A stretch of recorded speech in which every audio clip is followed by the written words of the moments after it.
नमस्कार दोस्तों, मैं आशुतोष तिवारी अपने YouTube चैनल हिंदी पाठशाला में आपका स्वागत करता हूं दोस्तों। ठीक है दोस्त, आज हम लोग अपने अगले टॉपिक सर्वनाम में चलेंगे। आज हम लोग सर्वनाम पढ़ेंगे दोस्तों। पिछले वीडियो में आपने संज्ञा पढ़ा। अब देखिए, आज हम लोग जानेंगे कि सर्वनाम क्या है, सर्वनाम कितने प्रकार के होते हैं, सर्वनाम किसे कहते हैं।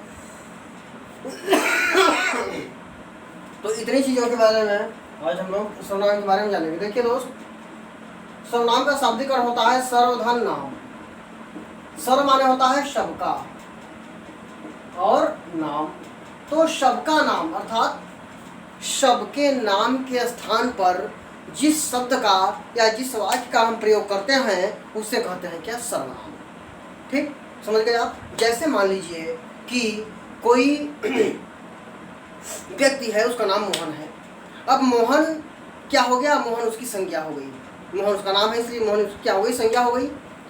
और अगर हम यह कह रहे हैं कि मोहन रोज सुबह उठता है, मोहन टहलने जाता है, मोहन स्कूल जाता है, मोहन स्कूल से आता है, मोहन खेलता है, तो यह थोड़ा सा सुनने में अटपटा लग रहा है। अब इसी सेंटेंस को हम ऐसे कहते हैं अगर कि मोहन सुबह जल्दी उठता है, वह खेलने जाता है, वह स्कूल जाता है, वह स्कूल से आता है, वह जो है पढ़ाई करता है। तो यह जो वह शब्द है दोस्त, यही वह शब्द क्या है, सर्वनाम है मोहन का। अब जो सर्वनाम होता है वह संज्ञा के स्थान प्रयुक्त होता है और वह संज्ञा को ही इंडिकेट करता है, संज्ञा का ही वह इशारा देता है। अर्थात जो शब्द संज्ञा के स्थान पर प्रयुक्त होते हैं उसे हम सर्वनाम कहते हैं। अब इसे आप व्याकरणिक दृष्टिकोण से कैसे याद करते हैं कि ऐसे शब्द जो संज्ञा के स्थान पर प्रयुक्त किए जाते हैं उसे हम क्या कहते हैं दोस्त, संज्ञा, सर्वनाम। ठीक, वह क्या है दोस्त, सर्वनाम। और सर्वनाम समझ गए। सर्वनाम के देखिए प्रकार क्या होते हैं, कितने होते हैं। सर्वनाम देखिए 6 प्रकार के होते हैं। पहला होता है पुरुषवाचक सर्वनाम। पहला पुरुषवाचक सर्वनाम। दूसरा निजवाचक सर्वनाम। निजवाचक सर्वनाम। तीसरा संबंधवाचक सर्वनाम। संबंधवाचक सर्वनाम। चौथा प्रश्नवाचक सर्वनाम। प्रश्नवाचक सर्वनाम। पांचवा निश्चयवाचक सर्वनाम। निश्चयवाचक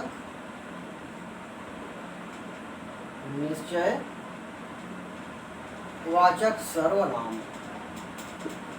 और छठा अनिश्चयवाचक सर्वनाम। अनिश्चयवाचक सर्वनाम। ठीक, ये 6 प्रकार के आपने दोस्त देख लिए कि सर्वनाम हमारे कितने प्रकार के होते हैं, 6 प्रकार के होते हैं। पहला होता है पुरुषवाचक सर्वनाम, दूसरा होता है निजवाचक सर्वनाम, तीसरा होता है संबंधवाचक सर्वनाम, चौथा होता है प्रश्नवाचक सर्वनाम, पांचवा होता है निश्चयवाचक सर्वनाम और छठा होता है अनिश्चयवाचक सर्वनाम। ठीक, अब हर सर्वनाम के एक चिन्ह होते हैं दोस्तों। उसी चिन्ह के माध्यम से हम सर्वनाम का बोध करते हैं और परीक्षा में पूछता है कि कौन सा चिन्ह किस सर्वनाम का है। इसको आप देखेंगे, पुरुषवाचक सर्वनाम के चिन्ह होते हैं मैं, वह और तुम। निजवाचक सर्वनाम के होते हैं स्वयं या निज। संबंधवाचक के होते हैं जो, सो। प्रश्नवाचक के होते हैं क्या, क्या और क्यों। निश्चयवाचक के होते हैं यह और वह। अनिश्चयवाचक के होते हैं कुछ और कोई। ठीक है दोस्त, तो ये जो चिन्ह होते हैं आपकी परीक्षा में पूछता है कि जैसे मान लीजिए पूछ लिया कि सो किस सर्वनाम का चिन्ह है या सो कौन सा सर्वनाम है, तो आप संबंधवाचक कहेंगे। एक गलत पुरुषवाचक संबंधवाचक देगा, तो यह चिन्ह दोस्त आपको एकदम दिमाग में रखना है कि कौन सा चिन्ह किस जो है कि सर्वनाम का है। ठीक है। आप यह ध्यान देंगे कि जो ये सर्वनाम होते हैं, सर्वनाम के प्रकार हो गए और सर्वनाम के शब्द हो गए। ठीक। अब सर्वनामिक शब्द इसे कहते हैं। आप ध्यान देंगे कि ऊपर से हम चलते हैं। पहला पुरुषवाचक सर्वनाम। पुरुषवाचक सर्वनाम में जो पुरुष होता है आप जानते हैं हिंदी में किन प्रकार का होता है। पहला होता है उत्तम पुरुष, उत्तम पुरुष। दूसरा होता है दोस्त मध्यम पुरुष, मध्यम पुरुष। और तीसरा होता है क्या, अन्य पुरुष। इन तीनों पुरुषों का हम जो है कि जिक्र पुरुषवाचक में करते हैं। अब जो है कि जो उत्तम पुरुष होता है वह आप जानते हैं कि पुरुष 3 होते हैं। ठीक। क्योंकि किसी भी व्यक्ति से या जब कोई ही व्यक्ति अकेला भी होता है तो वह हमेशा 3 पुरुष को लेकर के बात करता है। ठीक। जो प्रथम पुरुष होता है उसे क्या कहते हैं, जो बोलता है मतलब उसे हम कहते हैं क्या, वक्ता। और जो मध्यम पुरुष होता है उसे क्या कहते हैं, श्रोता। और जो अन्य पुरुष होता है उसे हम क्या कहते हैं, उसे हम अन्य कहते हैं। अर्थात श्रोता, वक्ता व अन्य, अर्थात जिसके बारे में चर्चा की जाए। उत्तम पुरुष वह है जो बोलता है, मध्यम पुरुष वह है जो सुनता है, और अन्य पुरुष वह है जो जिसके बारे में बात की जाती है। ठीक। जैसे हम क्या हो गए, हम उत्तम पुरुष हो गए। आपसे हम बात कर रहे हैं या आपको हम पढ़ा रहे हैं, आप कौन की हम चर्चा कर रहे हैं से हम चर्चा कर रहे हैं तो आप मध्यम पुरुष हो गए। और हम सर्वनाम के बारे में आपसे बता रहे हैं तो यहाँ पे सर्वनाम क्या हो गया, सर्वनाम जो है दोस्त अन्य पुरुष हो गया। ठीक। आप इन तीनों पुरुषों के बारे में समझ गए कि उत्तम जो पुरुष होता है वह उत्तम पुरुष, मध्यम पुरुष और अन्य पुरुष में होता है। और जो उत्तम पुरुष में होता है वह मैं संबंधित होता है, माने जो वक्ता रहेगा। और जो मध्यम पुरुष होगा वह जो है तुमसे संबंधित होगा, अर्थात तुम, तुम्हारे, तुमसे, तुमको, तुम्हारे लिए। तो इन सब शब्द सेकेंड पर्सन अर्थात जो श्रोता होता है उससे होता है। और अन्य पुरुष जिसके बारे में बात की जाए अर्थात यह, वह, जो, कौन, ये सब शब्द जो है कि इसके अंतर्गत आता है। ठीक है दोस्त। तो इसे आप कहते हैं क्या, पुरुषवाचक सर्वनाम। निजवाचक सर्वनाम क्या है, निजवाचक सर्वनाम में दोस्तों निजता अर्थात अपने आप का बोध होता है। जैसे कोई यह कहे कि मैं अपना काम स्वयं कर लूँगा, मैं निजी साधन से दिल्ली जाऊँगा, इस तरह के सेंटेंस निजवाचक सर्वनाम के अंतर्गत दोस्त आते हैं। अगला है आपका संबंधवाचक सर्वनाम। संबंधवाचक सर्वनाम में क्या आप देखेंगे कि ऐसे वाक्य जिसमें संबंध बताया जाए कि जो आया है सो मरेगा। अब यहाँ जीवन मृत्यु का संबंध बताया जा रहा है। जो परिश्रम करेगा सो सफल होगा। संबंध और परिश्रम का संबंध बताया जा रहा है। जो आया था सो मेरा भाई था। ठीक। तो यहाँ जो सो जो है दोस्त ये संबंध को इंडिकेट करता है।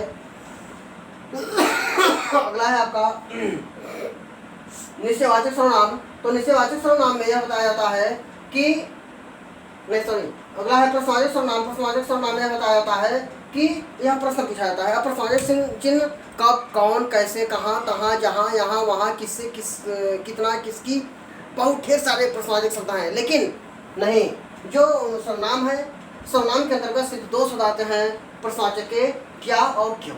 ठीक। तुम जैसे पूछना है तुम क्या खाओगे, तुम क्यों गए थे। तो इस तरह के सेंटेंस प्रश्न जिससे पूछे जाए दोस्त उसे प्रश्नवाचक सर्वनाम कहते हैं। निश्चयवाचक सर्वनाम में क्या होता है, जहाँ पर निश्चितता का बोध हो, जैसे यह वह, निश्चितता, निश्चित दूरी का बोध हो। जैसे यह है तो नज़दीक है, वह है तो दूर है। जैसे यह मेरा मकान है, वह मोहन का मकान है, वह पुस्तक हमारी है। ठीक। यह मेज पर पुस्तक है। तो कहने का मतलब यह है कि यहाँ पर निश्चितता का बोध होता है, उसे हम कहते हैं क्या दोस्त, निश्चयवाचक सर्वनाम। अगला है अनिश्चयवाचक सर्वनाम। अनिश्चयवाचक सर्वनाम में के चिन्ह होते हैं कुछ और कोई।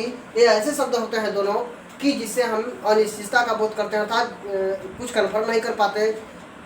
जैसे यह कहेंगे कि कुछ दे दो, कुछ खिला दो, कुछ पिला दो। कुछ में क्या खिला दें, कुछ में क्या पिला दें, कुछ दे दो, कुछ में क्या दे दें। कोई आया है, अब कोई आया है में कोई मनुष्य है कि पशु है कि पक्षी है कि भूत है, मतलब कि क्लियर नहीं हो पा रहा है कि कौन आया है। कोई कह देगा कि कोई आया है। ठीक।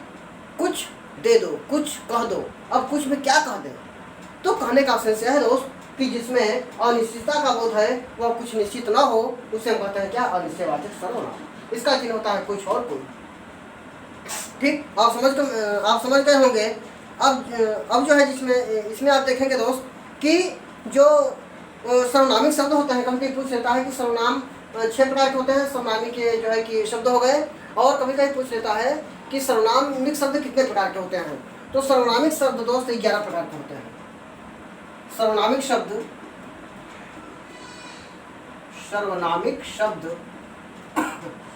कितने होते हैं? तो इसकी संख्या कितनी होती है दोस्त? 11। कौन कौन? मैं, तू, स्वयं, जो, सो, क्या, क्यों, यह, वह, कुछ, कोई, 1 2 3 4 5 6 7 8 9 10 11। ठीक, तो 11 जो शब्द होते हैं दोस्त, ये सर्वनामिक शब्द होते हैं।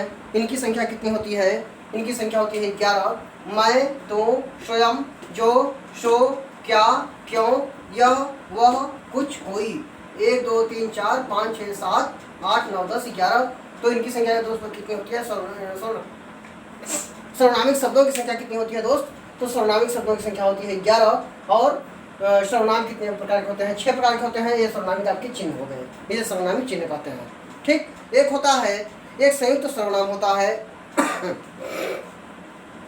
संयुक्त सर्वनाम के बारे में आपको हम बताएंगे कि जो संयुक्त सर्वनाम होता है वह परीक्षा में तो आपके नहीं पूछा जाता, लेकिन आप जानते रहिए।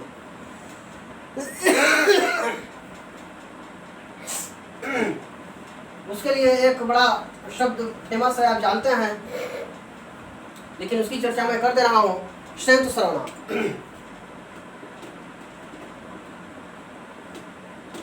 संयुक्त सर्वनाम। ठीक, अब संयुक्त सर्वनाम में दोस्त ये शब्द कौन से होते हैं? ऐसे शब्द जिसे 2 बार कहा जाए, एक ही वाक्य में 2 बार कहा जाए। जैसे कोई न कोई, ठीक, कुछ कुछ, ठीक है, जो जो, सो सो। तो कहने का सेंस है दोस्त कि जितने भी शब्द लिखे गए हैं, कोई न कोई, कुछ कुछ, जो जो, सो सो, ये क्या है? ये संयुक्त सर्वनाम होते हैं। ठीक, तो इसे कहते हैं दोस्त संयुक्त सर्वनाम। ठीक, तो जो सर्वनाम है, सर्वनाम में हमें इतना ही पढ़ना है दोस्तों। और हम अब अगले टॉपिक पे मिलेंगे। हम लोगों की अगली टॉपिक होगी संज्ञा हो गया, दोस्त सर्वनाम हो गया, और अगला पॉइंट जो है कि अगले वीडियो में आपसे क्रिया पढ़ाएंगे आपको। और ठीक है दोस्तों, आप पढ़ते रहिए और हंसते रहिए, मुस्कुराते रहिए दोस्तों। मिर्जापुर में एकमात्र ऐसा चैनल है हिंदी पाठशाला, जो कि आपको हिंदी और संस्कृत दोनों वीडियोस अब जो है कि उपलब्ध करवाएगा। परीक्षा के दृष्टिकोण से किसी भी कंपटीशन में आपको हिंदी और संस्कृत जो है से परीक्षा देना है दोस्तों, आप हिंदी पाठशाला से जुड़िए। और हिंदी पाठशाला से जुड़ने के बाद आप जो है नोट्स बनाइए और पढ़िए, मन लगा करके अपने मंजिल और अपने टारगेट को प्राप्त करिए। ठीक है दोस्तों, बहुत अच्छा लगता है हमें आप लोगों को पढ़ा करके, और पढ़ाने में मुझे बहुत मज़ा आता है दोस्तों। आप भी पढ़ते रहिए और जो है कि अपने टारगेट को अचीव करते रहिए। ठीक है दोस्तों, धन्यवाद दोस्तों, बाय दोस्तों।